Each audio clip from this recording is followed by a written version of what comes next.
জাদু ঘুরে যাবে কোরআনের একটি আয়াত যদি 14 দিন আপনি আমল করতে পারেন। অনেক সময় আমাদেরকে ব্ল্যাক ম্যাজিক করে, জাদুটোনা করে, কুফরি কালাম করে বিভিন্নভাবে আমাদেরকে ক্ষতির ভিতরে ফেলতে চায়। এগুলো কিন্তু দূরের মানুষরা করে না, একেবারে কাছের মানুষ যারা আছে তারাই কিন্তু এই ধরনের বিপদে আমাদেরকে ফেলতে চায়। বিশেষ করে কি কি কারণে মানুষ ব্ল্যাক ম্যাজিক করে, জাদুটোনা করে, কুফরি কালাম করে, আপনি এগুলো কিভাবে বুঝবেন? যখন দেখবেন আপনি বারবার অসুস্থ হয়ে যাচ্ছেন, সংসারের ভিতরে শান্তি নেই, স্বামী স্ত্রীর ভিতরে বারবার ঝগড়া লেগে যাচ্ছে, আপনার ব্যবসায় কোনো উন্নতি হচ্ছে না, আপনার লাইফে কোনো ডেভেলপ করতে পারছেন না, সংসারের ভিতরে বাবা সন্তানকে দেখতে পারে না, সন্তান বাবাকে দেখতে পারে না, মাকে দেখতে পারে না, বিভিন্নভাবে সন্তানরা নেশার ভিতরে জড়িত হয়ে গিয়েছে, সংসারটা একেবারে এলোমেলো হয়ে গিয়েছে, এরকম যদি সংসারে দেখা যায় তাহলে মনে করবেন কেউ আপনাদেরকে ব্ল্যাক ম্যাজিক করতে চাচ্ছে। এখন আপনাকে কি আমলগুলো করতে হবে? যে আমল করলে যদি 14 দিন আমলটি করতে পারেন তাহলে অবশ্যই যে আপনাকে ব্ল্যাক ম্যাজিক করেছে তার কাছে সেটা ঘুরে যাবে, আপনাকে কোনো ক্ষতি করতে পারবে না, তার যে আপনাকে ব্ল্যাক ম্যাজিক করেছে তারই ক্ষতি হবে। কি কি কারণে আমাদের কিভাবে ব্ল্যাক ম্যাজিক করে? এক নম্বর হচ্ছে লোভের কারণে। লোভ, আপনার সম্পত্তির লোভ হতে পারে, অথবা আপনার বিভিন্ন সম্পদ, বিভিন্ন যেই সমস্যাগুলো আছে, আপনার জায়গা জমি থাকতে পারে, সেইখানে লোভের কারণে আপনাকে ক্ষতির ভিতরে ফেলতে পারে। দ্বিতীয় নম্বর হচ্ছে হিংসা, যাতে করে আপনি আপনার লাইফ ডেভেলপ করতে না পারেন, উন্নতি করতে না পারেন, এজন্য হিংসার কারণে করে। আর তৃতীয় নম্বর হচ্ছে দুশ্মনের কারণে করে। আপনি আপনার দুশ্মন যে আছে, আপনার আপন ভাই, আপনার চাচা, আপনার চাচাতো ভাইরা, এভাবে এরা আপনাকে ক্ষতির ভিতরে ফেলতে পারে। অনেক সময় দেখবেন মেয়ের বিয়ে হচ্ছে না, এরকম হয় কি হয় না?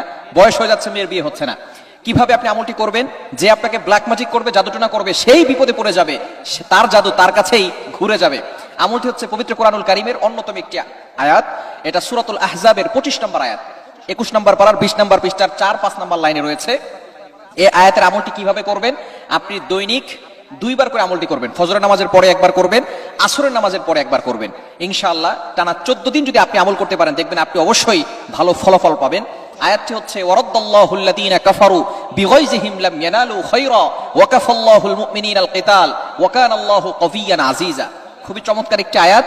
এই আয়াতটি হচ্ছে সূরাতুল আহজাবের 25 নম্বর আয়াত। আয়াতটি কিভাবে আমল করবেন? ফজরের নামাজের পরে, নামাজ অবশ্যই মাস্ট বি পড়তেই হবে।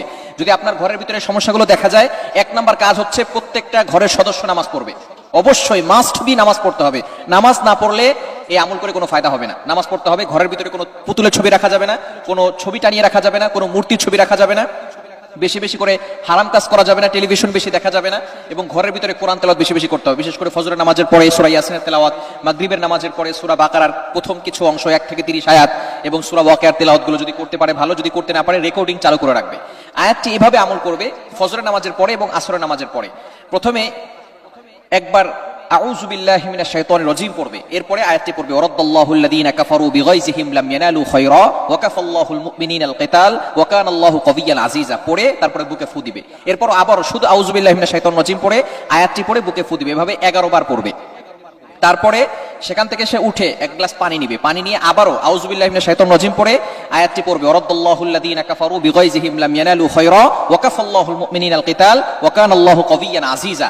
এটা পড়ে পানিতে ফু দিবে। এভাবে 11 বার পড়ে 11 বার ফু দিয়ে ওই পানিটা সকাল বিকাল খাবে এবং ঘরের ভিতরে হালকা ছিটিয়ে দিবে। ইনশাআল্লাহ যে জাদু করবে, ব্ল্যাক ম্যাজিক করে আপনাকে ক্ষতি করার চেষ্টা করবে, ট্রাই করবে, যে আপনাকে ক্ষতি করার চেষ্টা করতে চায়, আল্লাহ পাক রব্বুল আলামিন তার জাদু তার দিকেই ফিরিয়ে দিবেন।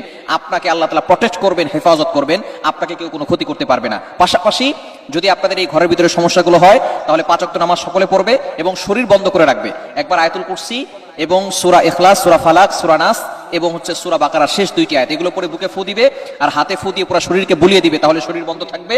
এবং অবশ্যই ঘুমানোর সময় ওযু করে ঘুমাবে। আর এই আমলগুলো করলে শরীর বন্ধ থাকবে। কেউ দুনিয়ার কোন শক্তি, মানুষ শয়তান বলেন আর জিন শয়তান বলেন, সকল ধরনের কুমন্ত্রণা থেকে, সকল ধরনের অনিষ্ট থেকে আল্লাহ আপনাকে হেফাজত করবে।